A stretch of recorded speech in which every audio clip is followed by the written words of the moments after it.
वन्य जीवों और प्रकृति से इनका काफी लगाव था। आज मैं आप लोगों को कुछ खास चीज दिखाती हूँ। तो यहाँ पे जो भी चीजें रखी गई हैं, गन के लिए बना रखा था। ये थी अलमारी, तो ये देखिए यहाँ पे गन की भी फोटो लगा रखी है। तो ये था इनका, यहाँ पे ये देखिए जब ये आदमखोर बाघ को मारते थे तो ये कैसे रस्सियों में बांध के कंधों में उठा के कैसे ले जाते थे।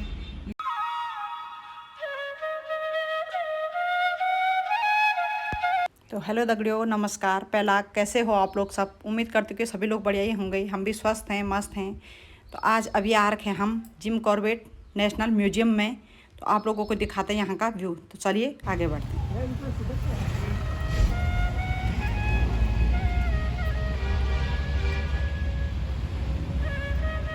जा रहे हैं हम लोग अंदर म्यूजियम में। देखते हैं म्यूजियम में क्या क्या है, वहाँ दिखाएंगे आप लोगों को भी। अब जा रहे हैं अंदर।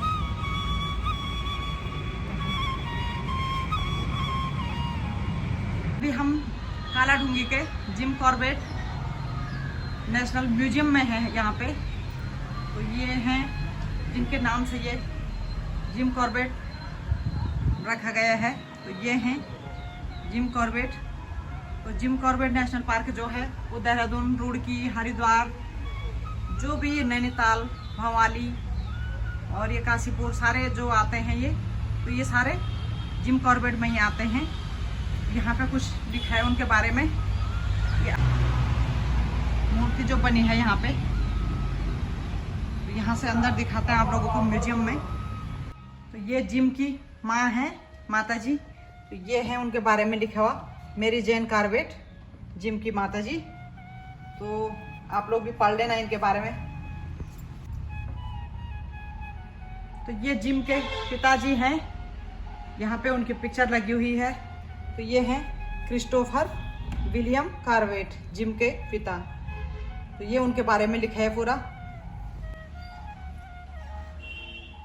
तो ये हैं जिम की बहन मैगी। तो उनके बारे में लिखा भी है यहाँ पे, मैगी जिम की बहन, वो प्रमुख सहयोगी। तो सभी के बारे में लिखा है। तो ये है जिम कॉर्बेट की पिक्चर। उनका जो संक्षिप्त परिचय लिखा है वो है एडवर्ड जेम्स कॉर्बेट, जिन्हें दुनिया जिम कॉर्बेट के नाम से जानती है। उनका जन्म 25 जुलाई 1875 को नैनीताल में हुआ था। जिम कॉर्बेट क्रिस्टोफर व मेरी जैन कॉर्बेट की 8वीं संतान थे। जिम का नाम नैनीताल में बीता और उन्होंने अपनी शिक्षा भी यहीं से प्राप्त की। कॉर्बेट सर्दी के मौसम में कालाढूंगी में बिताते थे और गर्मियों में नैनीताल में बिताया करते थे अपना जीवन। ये दोनों स्थान प्रकृति के अत्यंत निकट थे और इस बात ने जिम की मानसिकता को बहुत प्रभावित किया एवं उन्हें वनों तथा वन्य जीवों से गहरा लगाव हो गया। अपनी उच्च माध्यमिक शिक्षा पूरी करने के बाद जिम ने पहले रेल विभाग में और उसके बाद सेना में कार्य किया। कई वर्षों के बाद जिम पुनः नैनीताल व कालाढूंगी लौट आए। उनके जीवन का यह समय उनकी पुस्तकों में विस्तार से दर्शाया गया है। जिम एक अच्छे शिकारी, प्रकृतिविद व लेखक थे। लेखक तो थे, साथ ही वो एक साधारण व दयावान व्यक्ति भी थे। जिम ने कभी विवाह नहीं किया और अपना अधिकांश जीवन अपनी बहन मैगी के साथ बिताया। सन 1947 में भारत की स्वतंत्रता के कुछ माह बाद जिम और मैगी ने केन्या में बसने का निर्णय लिया। जिम द्वारा लिखित अधिकतर पुस्तकें उनके केन्यावास के दौरान ही प्रकाशित हुई और केन्या में ही उन्होंने अंतिम सांस ली। आज जिम कॉर्बेट प्रकृति व वन्य जीव का एक अद्वितीय प्रकृति बन चुके हैं। तो ये उनके जीवन का, जो जीवन के बारे में बताया गया है। तो ये है जिम कॉर्बेट के बारे में।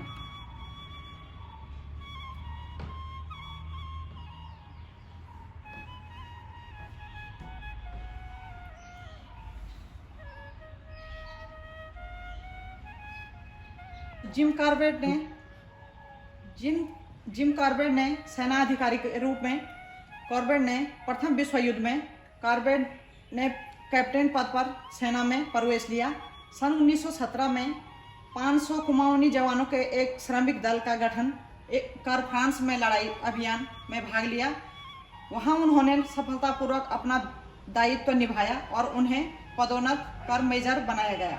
अगले ही वर्ष जिम को अफगानिस्तान व वजीरिस्तान में सेवा करने भेजा गया। प्रथम विश्व युद्ध के बाद कॉर्बेट का सेना से संबंध बना रहा। सन 1944 में ब्रिटिश सरकार ने उन्हें विशेष नियुक्ति पर सैनिकों को प्रशिक्षण देने के लिए कार्यरत किया। इस सेवा के बाद कॉर्बेट को सेना में प्रशंसित सेवा करने के लिए कर्नल का पद प्रदान किया गया। तो जिम कॉर्बेट एक वन्य जीवों और प्रकृति से इनका काफ़ी लगाव था। ये ऊंचे ऊंचे पहाड़ों में चढ़ के और काफ़ी मेहनत करते थे। ये आदमखोर बाघों को उनका संहार करते थे, क्योंकि वो आदमखोर बाघ आदमियों को खा जाता था। तो उनको बचाने के लिए ये पहाड़ों में चढ़ के पैदल चढ़ के उनका संहार करते थे। इन्होंने अपने जीवन काल में 19 बाघों को और 14 तेंदुओं को संहार किया था। तो ये म्यूजियम का एक पूरा दृश्य है। यहाँ पे सारी पिक्चरें लगी हुई है, इनके बारे में लिखा है। तो सब कुछ जो भी इनके परिवार में इनके जो भी थे रिश्तेदार जो भी थे इनके साथ, तो सबके बारे में लिखा है। ये आप लोग भी देख सकते हैं। आप लोगों को कभी टाइम मिले तो आप लोग भी ज़रूर आना यहाँ म्यूजियम में देखने के लिए। काफ़ी अच्छी अच्छी पिक्चरें हैं यहाँ पे, सबके बारे में लिखा है। मैंने भी पहली बार देखा यहाँ पे ऐसा। तो आप लोग भी टाइम निकाल के ज़रूर आएँ कभी यहाँ म्यूजियम में देखने के लिए। तो काफ़ी कुछ है यहाँ में। जिम कॉर्बेट के बारे में काफ़ी कुछ लिखा है, उनकी पिक्चरें, उनके काम, उन्होंने क्या क्या काम किया था अपने जीवन काल में, तो सब कुछ लिखा है उनके बारे में। आज मैं आप लोगों को कुछ खास चीज़ दिखाती हूँ। तो यहाँ पे जो भी चीज़ें रखी गई हैं, तो ये जिम कॉर्बेट जी की हैं। तो ये जो टेबल रखे हैं, ये चेयर रखी है, चेयर भी देख लो, एक चेयर फटी हुई है, चारपाई है जो बगल में। तो ये सब कुछ उनका ही है, जिम कॉर्बेट जी का है। तो यहाँ पे जो भी कुछ लगा है सारा सब कुछ उनकी एक धरोहर है, उनकी एक निशानी है यहाँ पे रखी हुई है, जो कि सभी लोग यहाँ पे आके उनको याद करें। और उनके द्वारा लिखी गई पुस्तकें यहाँ पे रखी गई हैं। आप लोग ये देखिए, इसमें रखी गई हैं सारे जिम कॉर्बेट जी की जितनी पुस्तकें लिखी हैं, सारी पुस्तकें यहाँ पे रखी गई हैं। ये है कुछ ऐसा।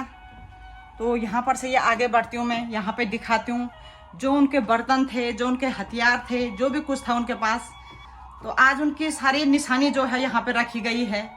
तो आप लोग भी देख सकते हैं इसमें, इस म्यूजियम में उनकी टोपी रखी है, उनकी छड़ी रखी है, उनके जो भी हथियार थे, जैसे भी बर्तन थे उनके पास, तो सब कुछ रखा है यहाँ म्यूजियम में। उनकी याद में सब कुछ रखा है। ये उनका टेबल था, ये उनकी डोली थी। तो ये कुछ ऐसे सजा रखा है, यहाँ पे सजा के रखा है, संभाल के रखा है उनकी याद को तरोताज़ा करने के लिए। तो ये उनकी बचपन की फ़ोटो है, ये लगी है यहाँ पे फ़ोटो भी। ये देखिए लिखा है जिम बाल्यावस्था में बाईं ओर, यहाँ पे लिखा है। तो आप लोग भी ये देख सकते हैं कितना अच्छा है यहाँ पे म्यूजियम। तो ये भी लगी है जिम युवावस्था में, जब वो युवावस्था मतलब जवान थे तो तब कैसे थे, उनकी ये भी पिक्चर लगी है। तो उनकी हर जैसे जैसे बाल्यावस्था जो भी उम्र थी वैसे उनकी पिक्चर लगी हुई है यहाँ पे। तो यहाँ पे उनके बारे में लिखा भी है, कॉर्बेट की धरोहर, उसके बारे में भी लिखा है, क्या क्या धरोहर थी उनकी, सारा लिखा है। तो सब कुछ ये म्यूजियम के अंदर लगा रखा है। ये था आदमखोर बाघ, एक अग्रणी टाइगर रिजर्व, ये था। ये उनकी पिक्चर लगी है। तो यहाँ पे काफ़ी पिक्चरें बनी हैं। तो ये है कुछ ऐसी, ये अलमारी जो बनी हुई है, आप लोग भी देख रहे होंगे। इस अलमारी के अंदर इनका जो ये गन रखने का था, ये जो स्पेशल गन के लिए बना रखा था, ये थी अलमारी।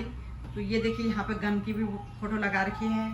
तो ये था इनका यहाँ पे, ये देखिए जब ये आदमखोर बाघ को मारते थे तो ये कैसे रस्सियों में बांध के कंधों में उठा के कैसे ले जाते थे, ये मार के ऐसे इन्होंने पिक्चर बना रखी है अपनी।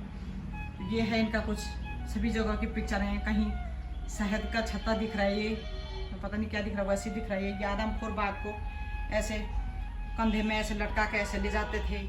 इनकी सारी पिक्चरें जैसे जैसी, ये देखिए कुछ यहाँ पे भी लगी हैं ऐसी पिक्चरें। तो इन्होंने अपने जीवन काल में जो भी कार्य किए हैं, जैसे भी काम किए हैं, सारी पिक्चरें लगी हुई हैं, कैसे काम किए इन्होंने, कैसे रहते थे। तो सारी पिक्चरें लगी हुई हैं यहाँ पे। ये टेबल भी लगे हैं, ये सारे उन्हीं की यादें हैं, ये सारी उनकी यादें ऐसे संभाल कर रखी हैं यहाँ। ये टेबल, ये ऐसे दराज बना रखे हैं, ये बक्सा है, तो ये सारा उन्हीं का है सब कुछ। और ये भी है यहाँ पे, ये सोफे हैं, टेबल है, ये सारे काफ़ी पुराने हो गए हैं लेकिन संभाल कर रखे हैं। पर्यटक इस धरोहर को नुकसान पहुंचाने की चेष्टा न करें, यह दंडनीय अपराध है। लिखा भी है यहाँ पे कि कोई भी पर्यटक इस धरोहर को नुकसान ना पहुंचाएं। तो ये रखे हैं पूरे सजा के, पेंट पुंट करके। ये उनकी पूरी तस्वीरें लगी हुई हैं यहाँ पे। तो म्यूजियम काफ़ी अच्छा है, यहाँ आके काफ़ी अच्छा लगा। आप लोग भी ज़रूर देखें इस म्यूजियम को।